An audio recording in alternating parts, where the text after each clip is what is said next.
Good evening to all of you, and thank you for joining us on 13 Plus. I'm Mary Coleman. Let's dive into our story for this evening, and we'll have weather right after. Well, libraries in the Tucson area are dealing with people abusing drugs in the bathrooms. One library had to close temporarily due to drug contamination. 13 News reporter Rebecca Taylor shows us what's being done to keep libraries safe, but at the same time, welcoming for everyone. Right now, public restrooms at 2 county libraries are locked during business hours. Patrons have to ask to use it. Some libraries have even limited their hours of operation because people are smoking and injecting drugs in the bathroom. Here at Valencia Library, restrooms are closed and signs reading "This is a dead end for drugs" are posted on the door. I asked for a restroom key at the checkout desk and an employee escorted me to the restroom. Inside, there are even more signs prohibiting drug use. The employee told me they've had multiple instances of illegal activity. And so, we've had librarians that have found people overdosed, had to call the paramedics many times. The issue hits close to home for Pima County Supervisor Arlita Grijalva. She and multiple members of her family have worked at county libraries. Has Pima County ever had to close a library, even temporarily, to do a cleanup because of this? We have, specifically in District 5, El Pueblo Neighborhood Center. That library has had to close down several times. As a result, she says El Pueblo Library is only open 2 days a week. Because you have staff that are concerned and fearful of coming in to work. It really struck me when we had to close the library for 3 days in order to do a significant cleanup. At Sam Lena Library, the restrooms are open, but a patron told me off camera that security had to remove a suspected drug user after she locked herself in the handicap stall for 30 minutes. So, in the event of contamination, are surfaces tested for drugs? Is there a standard for how much is acceptable? Amber Matthewson is Pima County's library director. So the library itself doesn't do the cleaning. We have a cleaning company that does that, and so they have standards for that. We also went to Ekstrom Columbus Library. Patrons have to see library staff to use the single-stall restroom, and a security guard is at the front entrance. 13 of our 27 libraries have security guards. And we also do have off-duty police officers at 3 of our libraries. Right now, Matthewson budgets $750,000 a year for security services, although she says security guards have always had a presence. Sometimes one library will need security guards, and after 6 months, they don't need them anymore. So we continually look at that and evaluate where they're most needed. As more and more people use public spaces for shelter, patrons like Tom Thievener acknowledge it's not just libraries under lock and key. You go into a fast food restaurant, you have to have the key code. If you have to ask for permission here at the library, it's just like one more step. And everybody's got their biological needs, and when you gotta go, you gotta go. And if it's gonna take 15 minutes to wait in line and figure it out, it's just a big inconvenience for people.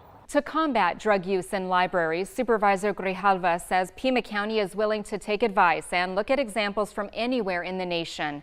She encourages anyone with ideas to share them with her. We've linked her Ward 5 contact information to our website. For 13 Plus, I'm Rebecca Taylor.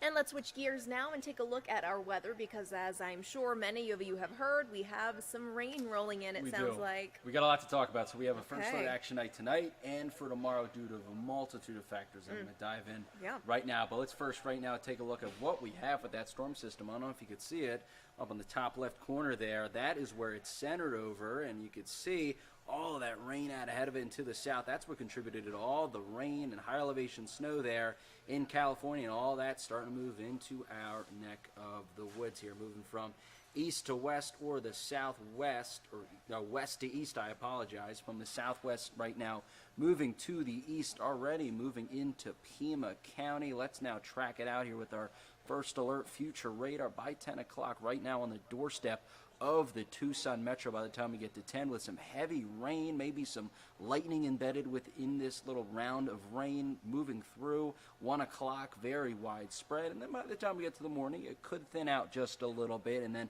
return a little bit more in a more scattered nature by the time we get to midday, sticking around through the dinner time hour and thinning out even further throughout the night. And by the time we get to Saturday morning, all of that should be mostly moved out of the way. And here are those hourly rain chances for Tucson, up to 20%, 9 o'clock. 100% chance it'll be here, so it's a done deal. You'll see some of that rain by midnight, decreasing as you go throughout the late night, early morning hours, down to a 40% chance at 9, and then rebounding just a bit to a 60% chance at 3, with that next little scattered round of rain, then back down to a 30% chance at 6 o'clock. So here are the odds you'll see that rain tonight and Friday. Everyone's going to see that rain, hundreds across the board tonight. A little less so of a chance Friday, higher chances as you go from west to east, down to a 20% chance in Idaho, 60% in Tucson, and up to an 80% chance in Safford. We also have to talk about some of the snow. We have winter weather alerts right now where you ever see that pink and that purplish blue. That pink means a winter storm warning for areas above 6,500 feet. Areas above 7,000 feet could see 8 to 16 inches. Areas above 8,000 feet, that does include Summerhaven, as this winter storm warning includes the Catalinas, the Rincons, and the White Mountains, where they could see 12 to 18 inches. And winter weather advisory for those Sky Islands down south, 6 to 12 inches expected for the Chiricahua and Santa Rita Mountains above 6,500 feet. So I just talked about it, right? It's 12 to 18 inches expected for Mount Lemmon and Ski Valley. A good thumping of snowfall. I'd say think about the one you had, not this weekend, the weekend before, that nice little thumping of snow. Expect similar snowfall amounts tonight through tomorrow night for Summerhaven and Ski Valley. So there you go. Here's that forecast for Ski Valley, open through Monday, open 9 a.m. to 4 p.m. For tomorrow, only getting up to 30 degrees, very gusty winds and snow throughout the day on Friday with that first low action day. So you're probably not going to be able to get up the Catalina Mountains and through Catalina Highway. There's that number there in the title there in the subheader. There it is.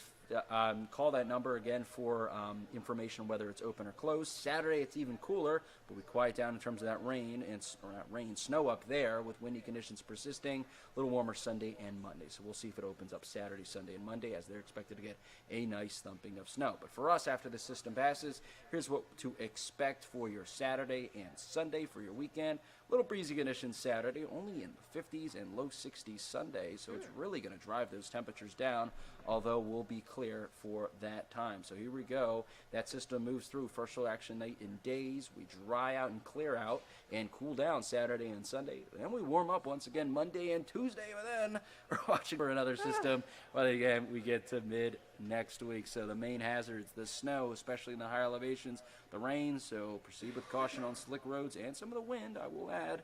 Tonight and tomorrow could be gusting around some loose objects, so make sure to tie down some objects that might fly away in some winds. Noted. Thank you very much, Corey. All right, well, we will leave you with a live look of the Tucson metro area. As Corey mentioned, we are expecting some rain this evening, so be sure to stay safe out there, stay off the roadways if you can, and if not, just drive with caution. We hope you'll join us for 13 News live at 10. Have a great night.